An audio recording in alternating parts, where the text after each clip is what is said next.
বানাইছো তুমি, আমি তোমার বান্দা। আমার তাড়া দিলে আমি যাবো কই?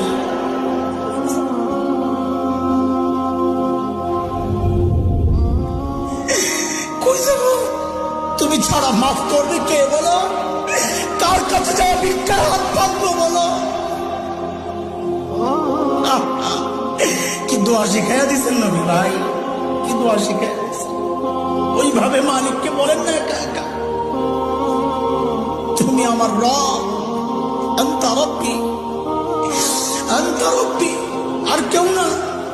পাপ করছি তো তোমারই করছি, নাফরমানি করছি তো তোমারই করছি, আর কারো করি নাই। বানাইছো তুমি, এখন আমি যাবো কই? করে ফেলছি, এখন যাবো কই বলো? কি সুন্দর কথা।